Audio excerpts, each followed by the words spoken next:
I don't know that much about Qatar. No, it So that wasn't means, random. Qatar had been having good relations with Venezuela since it ruptured relations a few years right. ago with Saudi Arabia. So I wasn't surprised they were involved in the dialogue. They're also involved in helping Hamas fighters out, taking some of their leadership, helping in Yeah. negotiations. I don't call them hostages, helping in negotiation with the prisoners of war that are held in Gaza. You see, it's Hmm. important that we're careful about the language that we use. We don't acquire the language of the imperialists. You change your language, you change your thinking, right? Hmm. I'll give you an example. Um, I do not call them hostages, not because I don't feel sympathy for them. Some of them were civilians. It's because it's a war. They want to define it as a war, then fine. They're prisoners of war. But I would say it's a genocidal war. It's not a normal war where you have both sides having equal arms. Hamas is not Yeah. an official army. They don't have near as many weapons as Israel. But when it comes to hand combat, they're kicking Israel's butt. They will in Lebanon with Hezbollah. Why is that? Because Israelis are cowards. The Zionists are used to bombing babies, bombing churches, bombing mosques. When it actually comes acting like men and fighting hand-to-hand combat, they're usually on the run. Right.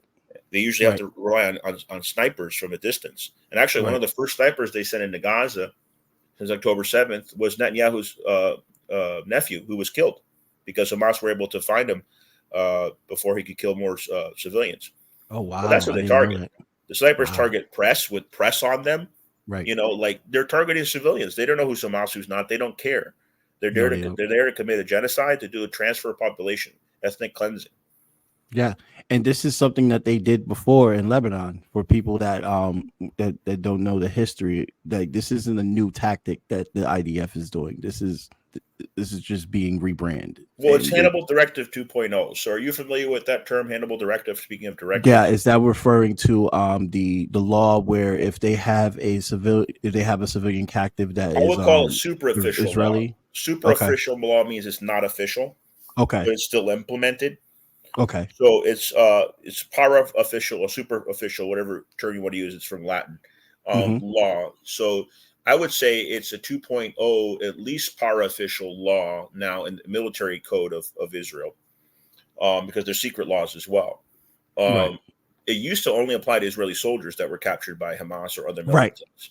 Um, Now it's clearly involving civilians, not only because they use tanks and aerial bombardments of Israeli civilians on October Mm. 7th. We know that now. Yeah. But they've IDF killed admitted. civilians that were Israelis, redheaded, no clothes on, speaking perfect Hebrew with their hands up. Shot them Waving once, white flag. knew they were Israeli, went there and shot them again and make sure they were dead. Because they're Right. following strict orders to kill every civilian possible, including their own people, because they want to say, oh, Hamas killed them. Yes. But the thing is that we're in the information age. We're in the internet age. So it comes out that they were speaking Hebrew. They knew who they were, and they still killed them. And they say, oh, fog of war. Bullshit, fog of war. Take that, John I was the Kirby. father of one of those so-called hostages. And I saw my son in a video with his hands in the air. They shot Right. him once. He could have survived. They went and shot him again in the head. I would say the Israelis just killed my son. Yep. And so, yeah, the family members, a lot of those prisoners of war, they're pissed at the Israeli regime now. They're pissed at Netanyahu, who's a corrupt son of a bitch. I hate to swear, but he is. Yeah. And, hopefully he'll be tried for war crimes and for corruption, which his own people have been trying him for as well. Although there's a conspiracy theory going on, I don't necessarily agree with. What is that? That this is all a false flag that he cooperated with Hamas on. I don't agree with that. I believe because of his imperial arrogance. Yeah. You have to understand Zionism is a form of colonialism, white supremacism, and imperialism. And Che understood that. See, a lot of people don't know this. And Che in 1959, as a diplomat for the Cuban Revolutionary Government that was just installed, went to visit Nasser's Egypt. And one of the first things he asked him when he arrived in Cairo is, I want to go see the oppressed people of Palestine. Because at that time, Gaza was under Egyptian control. And he went there. There's a photo. Malcolm X also went to Gaza. There's no photos of that. There is actually a photo of Che in Gaza in 1959. Right. So Che believed that as well. He was an anti-imperialist. He believed Zionism was a form of imperialism. And that was before 1967, but it was, 11 years after the formation of Israel in 1948. Right. And so the POWs, it's clear they want to kill as many of them as possible. Also because some of them reveal the truth. They had an older woman come out who was a peace activist, by the way. Mm-hmm. And she was one of the first to be released because of Qatari and Egyptian mediation. The Israelis don't care. They don't want their people back. We know that. They don't care about human life. They just denied a deal earlier for people to understand.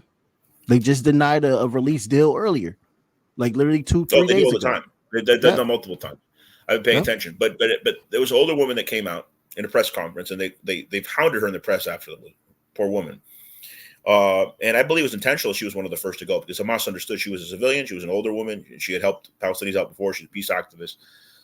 They probably wanted her to get out early, and the Israelis prevented it, right? Because they could have killed her when they're trying to release her. They had to release her to the Egyptian side of the border, Rafah. Mm.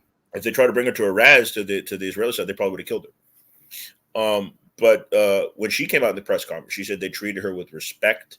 They gave her medicine. They gave her food. And then she was just hounded by the hysterical Zionists after that poor woman. Yeah. But that's the truth. I mean, you have survivors of October 7th who weren't killed by the Israelis, who said, that they had Hamas fighters in their home temporarily who were fleeing from the Israelis, and they didn't take any of them because they were civilian. And there was different groups, and there was some lack of coordination. So yes, some civilians were taken accidentally. I don't believe that was the intent, but it was a crazy situation. And so they were talking about how they asked permission to have a banana. Like, this is in Hebrew. These are Israeli survivors. They said that he asked me permission if I could please have a banana. They treated me with respect, and they left. They said, don't worry, we're Muslims. We're not going to hurt you. You're a civilian. And they left. And so they try to cover up these stories, or the stories of the survivors saying that the Israelis bombed them, other Israelis, even when they were surrendering, when the Hamas fighters were surrendering. But their stories are all over TikTok. And also, you see all the aerial well. bombardments. Mint Press has interviewed me once. They're doing great coverage of this. Uh-huh. Aerial bombardments of the music festival, where most of the civilians were killed. They were probably 90% killed by Israelis so far, from what I've seen. And what I don't get is the survivors of the music festival, they're suing the Israeli security forces. I mentioned this on Twitter the other day too. They're suing the Israeli military forces not for murdering them, which we all know is the truth now, right? But for negligence. Yeah. What? Yeah. Negligence. Yeah. I'm confused here. Like, how is it negligent? You're sending helicopters. What do they call them? Gunships. U.S. Apache helicopter gunships sent to Israel to kill their own people on October 7th to justify this genocide. And you saw them in the air. They know you killed them, but no, you're going to go along with the narrative and just sue them for negligence. Negligence. All part of the Zionist contradictions and hypocrisies that we're witnessing, comrade. There's literally IDF soldiers that have been recorded admitting that they shot their own people. So America can say whatever they want. There's a difference. There's a difference between friendly Zionists can say whatever they want. There's a difference between friendly fire, and I hate that term, but that's what it is. I mean, that's what it's called. There's a difference between friendly fire and intentionally targeting your own people.